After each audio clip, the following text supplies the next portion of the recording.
দর্শক বন্ধুরা, welcome back to my YouTube channel. বন্ধুরা, আমার ইউটিউব চ্যানেলে আপনাদের সকলকে স্বাগত জানাই। তো চলুন বিভিন্ন স্বনামধন্য পত্র পত্রিকায় প্রকাশিত কয়েকটি বিশেষ খবর দেখে নেওয়া যাক। প্রতিবাদী কলমে প্রকাশিত বিশেষ খবরটি হল শাসক ও বিরোধী দলের দাবি পাল্টা দাবি। লোকসভা ভোটের নিষ্ক্রমণ সমীক্ষায় যেভাবে এনডিএ জোটকে 400 পারের কাছাকাছি জায়গায় নিয়ে গিয়েছে প্রায় সবকটি সমীক্ষক সংস্থা, এতে করে জাতীয় পর্যায়ের দাবি পাল্টা দাবির সঙ্গে সাযুজ্য রেখে রাজ্য ও রাজনৈতিক নেতা নেত্রীদের মধ্যে নানা ধরনের আলোচনা, জল্পনা এবং দৃঢ় বিশ্বাসের কথা জানিয়েছেন নেতারা। কোথাও কোনো কোনো রাজনৈতিক নেতা যেমন এই সমীক্ষা দেখে অতি উৎসাহী হয়েছেন, আবার কেউ কেউ এই সমীক্ষাকে অগ্রাহ্য করে দলীয় ভাবনার যুক্তি দিয়েছেন। বিজেপির রাজ্য সভাপতি রাজীব ভট্টাচার্যের বিশ্বাস, এই নিষ্ক্রমণ সমীক্ষার আভাসকেও পার করে যাবে ভোটের ফল। তার বক্তব্য, মোদি একটা বিশ্বাসের প্রতীক, আস্থার নাম। ফলে গোটা দেশে এবার ভোট হয়েছে মোদিজির বিকাশ ভাবনাকে সামনে রেখে। নরেন্দ্র মোদীর বিকাশের ভাবনার কাছে ইন্ডিয়ার বিভিন্ন নেতা নেত্রীদের সামনে ছিল দুর্নীতির এজেন্ডা এবং কতগুলো ক্লেদাক্ত মুখ, যাদের কেউ কেউ জেল থেকে ফিরেছেন, আবার কেউ কেউ জেলে যাওয়ার ডাক পেয়ে গিয়েছেন। এমন নেতা নেত্রীদের মানুষ যে প্রত্যাখ্যান করবে এটাই স্বাভাবিক।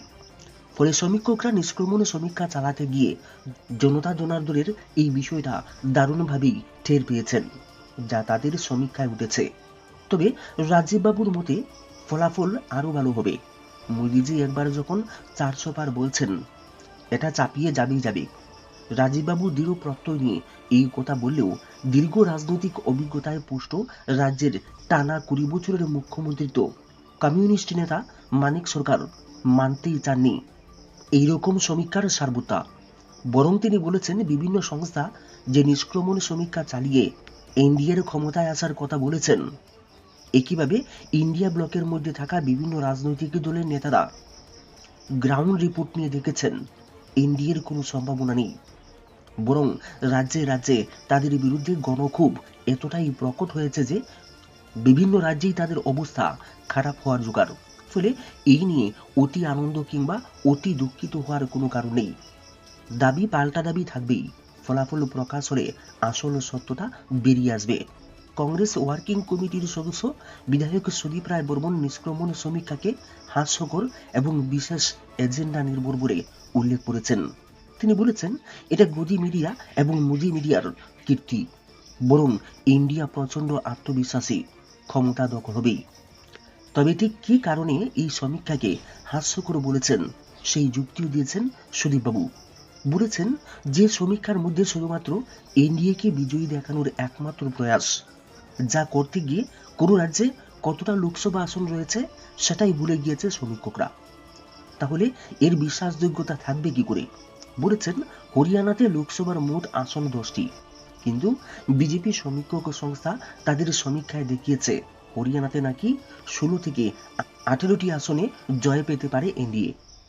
যেখানে আসনই 10টি, সেখানে 16টি আসন আসবে কোথা থেকে? আবার বিহারে লোক জনশক্তি পার্টি 5টি আসনে প্রতিদ্বন্দ্বিতা করেছে এনডিএ শরিক হিসেবে। সমীক্ষায় দেখানো হচ্ছে এনডিএর শরিক লোক জনশক্তি পার্টি নাকি 6টি আসনে জিততে পারে। যে দলটি প্রতিদ্বন্দ্বিতাই করলো 5টি আসনে, সেই দলটি 6টি আসনে জয় কোথা থেকে পাবে? তাহলে আরেকটি আসন কার থেকে ধার নেবে তারা?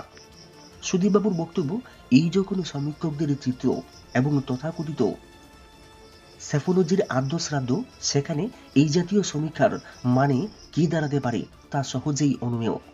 কয়েকটি মিডিয়া শাসকের তল্পিবাহক হয়েই এই জাতীয় সমীক্ষা চালিয়েছে বলে অভিযোগ করেছেন সুদীপ রায় বর্মন। ফলে আমরা আত্মবিশ্বাসী জয় পাবে ইন্ডিয়া। সিপিআইএম এর রাজ্য সম্পাদক জিতেন্দ্র চৌধুরীও একই রকম ভাবে সমীক্ষার আভাস নিয়ে প্রশ্ন তুলেছেন। এই সমীক্ষা দেখলে তো মনে হবে শাসক দল আগেই জিতে গিয়েছে, কিন্তু বিভিন্ন সময়ে এই সমীক্ষার ফল যে পুরোপুরি উল্টো ডিগবাজি খেয়েছে এবং ফলাফল পুরোপুরি উল্টো হয়েছে সেই প্রমাণও তো রয়ে গিয়েছে। জিতেন্দ্রবাবু জানিয়েছেন, 2004 সালে তৎকালীন প্রধানমন্ত্রী অটল বিহারী বাজপেয়ীর দারুণ ভোটের হাওয়া ছিল, প্রচারে ছিল ফিল গুড। রাজনৈতিক উচ্চতায় এবং জ্ঞানে অটল বিহারী বাজপেয়ীর সঙ্গে বর্তমান প্রধানমন্ত্রীর ফারাকও এতটাই বেশি যে প্রায় হিমালয় সমান। কিন্তু তারপরেও নিষ্ক্রমণ সমীক্ষাকে ভুল প্রমাণ করে দিয়ে 2004 সালে হেরে গিয়েছেন অটল বিহারী বাজপেয়ী। এই নিষ্ক্রমণ অটল বিহারী বাজপেয়ীকে এগিয়ে দিয়ে বিপুল ভোটে জয়ী হয়ে সরকার গঠনের কথা ছিল। ভোটের ফল তাদের সমীক্ষা ভুল প্রমাণিত করেছে। এবারও ভোটের সময়ে বহু চেষ্টা চরিত্র করা হয়েছিল ভোটের হাওয়া তোলার জন্য, কিন্তু প্রধানমন্ত্রীর সেই হাওয়া ব্যর্থ হয়েছে। কি কারণে একের পর এক ইস্যু বদল করেছেন তিনি। তারাই নাকি ক্ষমতা দখল করবে। নিষ্ক্রমণ সমীক্ষার এই বিষয়টাতেই একটা অর্থ রোজগারের ধান্দা বলে কটাক্ষ করেছেন সুদীপ রায় বর্মন। প্রদেশ কংগ্রেস সভাপতি আশিস কুমার সাহার বক্তব্য, ইন্ডিয়া নেতৃত্ব, বিশেষ করে কংগ্রেস নেতৃত্ব ইতিমধ্যে গ্রাউন্ড রিপোর্ট তৈরি করে দেখছে কোথাও কোনো ফাঁকফুকর আছে কিনা। কিন্তু দল এবং জোটের কাছে যে রিপোর্ট এসেছে এতে পরিষ্কার জয়ের ধারে কাছেও পৌঁছাতে পারবে না এনডিএ জোট। ময়দান পুরোপুরি ইন্ডিয়ার। শাসক এবং বিরোধী দলের নেতাদের এই দাবির পরেও মানুষের মধ্যেও ভোটের ফল নিয়ে নানা কৌতূহল দেখা দিয়েছে। এক একজন এক এক রকম যুক্তি খাড়া করছেন।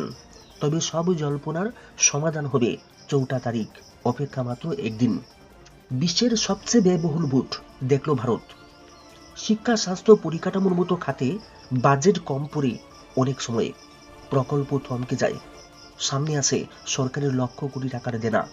সরকারি কর্মীদের বেতন বাড়ানোর প্রশ্ন, ভাড়ারে টানের কথা উঠে। সেই ভারতেই হয়ে গেল বিশ্বের সবচেয়ে ব্যয়বহুল নির্বাচন।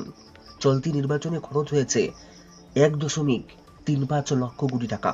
খরচের বহরে আমেরিকার প্রেসিডেন্ট নির্বাচনকেও পিছনে ফেলেছে চলতি লোকসভা ভোট। সম্প্রতি এমনই চাঞ্চল্যকর রিপোর্ট প্রকাশ করেছে সেন্টার ফর মিডিয়া স্টাডিজ।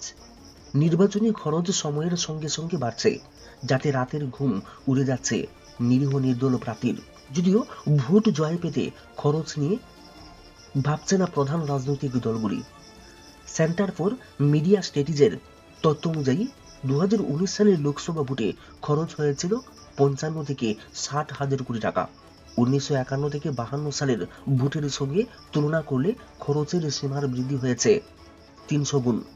তখন একজন প্রার্থী সর্বোচ্চ 25,000 টাকা খরচ করে পারতেন। বর্তমানে যা প্রায় কোটি টাকায় পৌঁছেছে। 2022-এর আগে পর্যন্ত প্রতি সাংসদ পদপ্রার্থী 95 লক্ষ টাকা পর্যন্ত খরচ করতে পারেন। বিধায়ক পদপ্রার্থী খরচ করতে পারতেন রাজ্যভেদে 28 থেকে 40 লক্ষ টাকা পর্যন্ত। অন্যদিকে ছোট রাজ্যের সাংসদ পদপ্রার্থীরা খরচ করতে পারতেন 75 লক্ষ টাকা পর্যন্ত। ওই রাজ্যগুলিতে বিধায়ক পদপ্রার্থীরা খরচ করতে পারতেন 28 লক্ষ টাকা পর্যন্ত। যদিও দলের খরচের কোনো ঊর্ধ্বসীমা নেই। এই সুযোগেই মিছিল, সবার পাশাপাশি সংবাদ মাধ্যম এবং সোশ্যাল মিডিয়ায় প্রিন্ট এবং অডিও ভিজুয়াল বিজ্ঞাপনের বন্যা বইছে। বিজেপি, কংগ্রেস, আপ, তৃণমূলের মতো দলগুলি রীতিমতো বড়সড় বিজ্ঞাপন সংস্থার সঙ্গে কাজ করছে। একটি অজানা ভোরের অপেক্ষা। সম্বন্ধ সত্যি আমরা জানি না সেই ভোরের প্রকৃতি। নির্মল আনন্দের পরশ ছড়িয়ে আমাদের ভারাক্রান্ত মনকে সতেজ করে তুলতে পারে, আবার বিভীষিকা হয়ে আমাদের মনকে তছনছ করে দিতে পারে। সবই সম্ভব। এই ভারতবর্ষে বর্তমানে অসম্ভব বলতে কিছুই নেই। মানুষ ভাবছেন একরকম আর হয়ে যাচ্ছে আরেক রকম। অতএব আমাদের উৎকণ্ঠা বেড়ে চলবে, এটাই স্বাভাবিক। এটা একবিংশ শতকের প্রথমার্ধ, সেটাই ভাবতে বসেছি। বিংশ শতকের প্রথমার্ধে গোটা বিশ্বের রাজনৈতিক পরিস্থিতি ছিল উত্তাল। জার্মানির নেতৃত্বে শুরু সাম্রাজ্যবাদী অংশগ্রহণ, বিসমার্ককে দিয়ে শুরু, হিটলারকে দিয়ে শেষ। একটি দেশ একটা গোটা বিশ্বকে অস্থির করে তুলেছিল। ওই পটভূমির সঙ্গে বর্তমান ভারতের কোনো মিল খুঁজে পাওয়া যায় কি? একটি দেশের নির্বাচন গোটা বিশ্বে প্রচারের শীর্ষে। শেষ কয়েক বছরে দেশে একাধিক বড় মানের সরকার বিরোধী আন্দোলন সংগঠিত হয়েছে।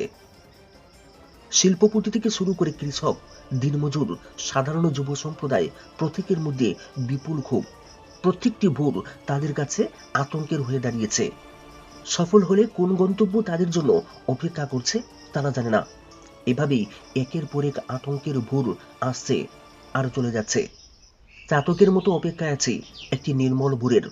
সমর্থন শক্তি বাড়ায়, কাঙ্ক্ষিত লক্ষ্যে পৌঁছে দেয়। আর আমরা আছি এমন এক দেশে যেখানে এইসব সূত্র কাজ করে না। জনগণের আবেগের কাছে কোনো শক্তি দাঁড়াতে পারে না, এমনটাই জানা ছিল